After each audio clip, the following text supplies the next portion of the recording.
नमस्कार दोस्तों, एम्प्लॉय खबर चैनल के एक और नए वीडियो में आप सभी दोस्तों का फिर से एक बार स्वागत है। दोस्तों EPS 95 national agitation committee NAC के राष्ट्रीय अध्यक्ष माननीय कमांडर अशोक राउत जी की तरफ से 30/3/2021 को यहां पर एक प्रपत्र जारी किया गया है एनएसी राष्ट्रीय संघर्ष समिति की तरफ से,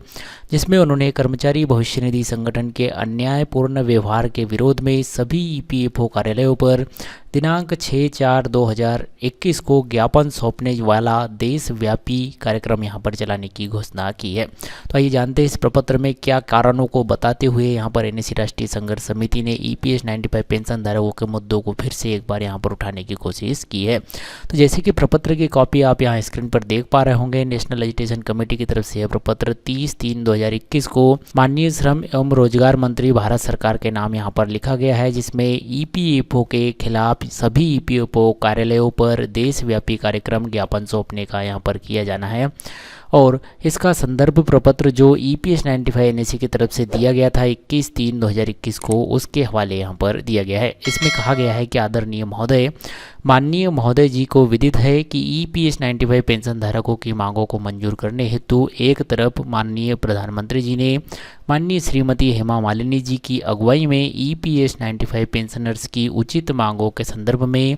दिनांक 4/3/2020 को हमारे संगठन के साथ हुई बैठक में चर्चा के दौरान प्रत्यक्ष रूप से आश्वासन दिया है व उचित समाधान के लिए संबंधित मंत्री महोदय जी से निर्देश भी दिए थे। तभी से पेंशनर्स पूर्ण विश्वास के साथ माननीय प्रधानमंत्री जी की ओर आशा भरी नजरों से देख रहे हैं। ईपीएस 95 पेंशनर्स द्वारा तहसील स्तर से दिल्ली स्तर तक हजारों आंदोलन करने के बाद माननीय श्रम मंत्री जी की सलाह के अनुसार केवल बुल्ढाना महाराष्ट्र में पिछले 825 दिनों से जारी अक्रमिक अनशन को छोड़कर सभी देशव्यापी आंदोलन वापस भी ले लिए गए, लेकिन दूसरी तरफ कर्मचारी भविष्य निधि संगठन द्वारा पेंशन धारकों पर अन्याय निरंतर जारी है। कुछ उदाहरण यहाँ पर दिए गए हैं, जिसमें पहला पॉइंट यहाँ पर दिया गया है कि वास्तविक वेतन पर उच्च पेंशन के विषय में सत्य यह है कि स्कीम में प्रावधान होने के बाद ईपीएफओ की ओर से उच्च पेंशन नहीं दी जा रही थी।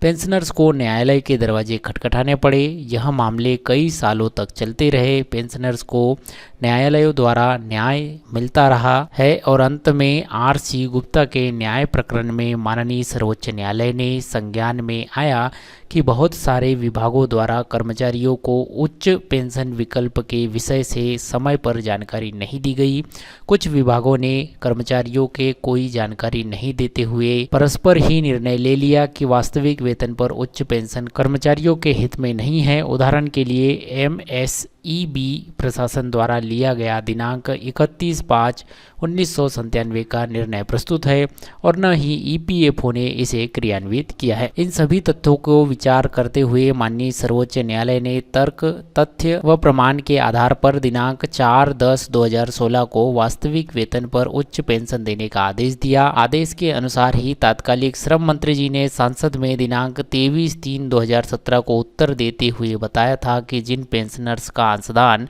वास्तविक वेतन पर काटा गया है, उन सभी को माननीय सर्वोच्च न्यायालय के आदेशानुसार उच्च पेंशन मिलेगी, भले ही उन्हें 2006 के पहले ऑप्शन न दिया गया हो। शासन के सभी नियमों के अनुसार मंजूरी मिलने के बाद दिनांक 23/3/2017 को ईपीएफओ द्वारा वास्तविक वेतन पर उच्च पेंशन का आदेश भी जारी किया गया, लेकिन बाद में ईपीएफओ के द्वारा दिनांक 31/5/2017 को इंटराइम एडवाइजरी जारी कर एग्जाम्प्टेड एस्टेब्लिशमेंट के पेंशनर्स को इससे वंचित कर दिया गया और वृद्ध पेंशनर्स को फिर से न्यायालय का दरवाजा खटखटाने के लिए मजबूर कर दिया गया। अब तो सभी मर्यादाओं को तोड़ते हुए 4 साल बाद ईपीएफओ के स्वयं दिनांक 23/3/2017 के परिपत्र, जिसमें सर्वोच्च न्यायालय के आदेशानुसार वास्तविक वेतन पर उच्च पेंशन प्रदान करने की बात की गई है, उसी को दिनांक 20/3/2021 को एक आदेश पत्र जारी कर अभियंस में रख दिया गया है। इससे न केवल सर्वोच्च न्यायालय का अपमान हुआ है, बल्कि संसद का भी अपमान यहाँ पर हुआ है। दूसरा महत्वपूर्ण पॉइंट यहाँ पर लिखा गया है कि ईपीएफओ द्वारा अटॉर्नी जनरल को सुप्रीम कोर्ट के पेंशन संबंधी प्रकरणों जो कि न्याय प्रविष्ट है उनके विषय में सही जानकारी नहीं दी गई है। यह प्रचारित किया जा रहा है कि उच्च पेंशन यदि दी जाएगी तो रुपए 15 लाख करोड़ रुपए का खर्च आएगा, जबकि वास्तविकता यह है कि ईपीएफओ द्वारा सेंट्रल बोर्ड ऑफ ट्रस्टी दिनांक 13/4/2018 की मीटिंग में दी गई जानकारी के अनुसार 662.9 करोड़ प्रति माह के खर्च आने की बात कही गई है। लेकिन वास्तविकता यह भी है कि पेंशनर्स को बढ़ती हुई उम्र, धनराशि जमा करने की क्षमता का विचार करते हुए और यदि हमारे संगठन के प्रस्ताव अनुसार मिनिमम पेंशन राशि 7,500 प्लस डीए कर दी जाती है, जिसके लिए ईपीएफओ सक्षम है और हायर पेंशन का ऑप्शन खुला रखा जाता है, तो उच्च पेंशन का विकल्प स्वीकारने वाले पेंशनर्स की संख्या बहुत ही कम यानी कि नगण्य होगी। तीसरे पॉइंट में लिखा है, लेबर पर संसदीय समिति के समक्ष माननीय श्रम सचिव द्वारा सही तथ्य प्रस्तुतिकरण न करते हुए अनुचित मुद्दे प्रस्तुत किए गए हैं। हमारे संगठन की ओर से सादर किए हुए लिखित प्रस्ताव का कोई संदर्भ लिया ही नहीं, मतलब कि सिर्फ एक ही पक्ष, वह भी प्रशासन के गरीब व वृद्ध पेंशनर्स के विरोधी अधिकारी के पक्ष को सुनकर समिति द्वारा निर्णय लिया गया है। वर्ष 2017 से 23/9/2020 के दौरान ही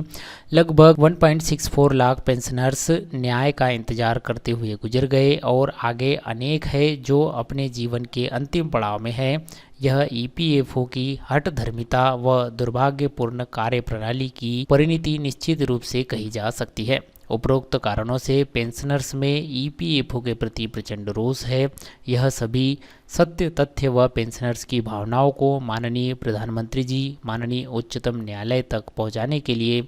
देशव्यापी स्तर पर ईपीएफओ के सभी कार्यालयों में विरोध प्रकट करते हुए माननीय प्रधानमंत्री जी के नाम पर ज्ञापन सौंपे जाने का कार्यक्रम दिनांक 6/4/2021 को निश्चित किया गया है। कोरोना महामारी के चलते हुए शासन प्रशासन के सभी नियमों को ध्यान में रखकर जवाबबंदी के आदेशों का पालन करते हुए वृद्ध पेंशन धारक इस विरोध कार्यक्रम में भाग लेंगे। इस कार्यक्रम में ईपीएफओ के अन्यायकारक पत्र दिनांक 23/3/2021 की होली करेंगे व माननीय प्रधानमंत्री जी के नाम पर ज्ञापन संबोधित कर ईपीएफओ कार्यालय को सादर करेंगे।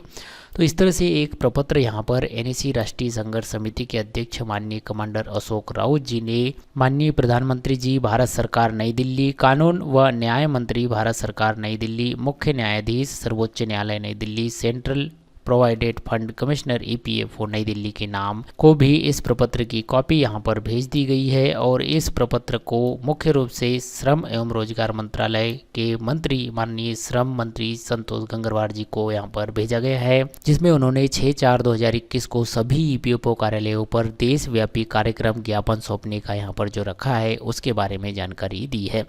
तो एनएसी राष्ट्रीय संघर्ष समिति की तरफ से उठाया गया ईपीएस 95 पेंशन धारकों के न्यूनतम पेंशन व हायर पेंशन के लिए ये जो कदम उठाया गया है, ये आपको कैसा लगता है? आप एक ईपीएस 95 पेंशन धारक है तो इस वीडियो को लाइक कीजिए, अपने सभी ईपीएस 95 पेंशन धारकों तक पहुंचाने का प्रयास कीजिए और इसी तरह से पीएफ पेंशन और सरकारी योजनाओं से जुड़े नए लेटेस्ट अपडेट जानने के लिए हमारे चैनल को अभी तक आपने सब्सक्राइब नहीं किया है तो नीचे रेड बटन पर क्लिक करके चैनल को सब्सक्राइब कर लीजिएगा। मिलते हैं आपसे नेक्स्ट वीडियो में किसी जानकारी के साथ, तब तक के लिए बने रहिए एम्प्लॉय खबर चैनल के साथ। जय हिंद, वंदे मातरम। आप देख रहे हैं कर्मचारियों और सरकारी योजनाओं से जुड़ी खबरों का आपका अपना चैनल एम्प्लॉय खबर।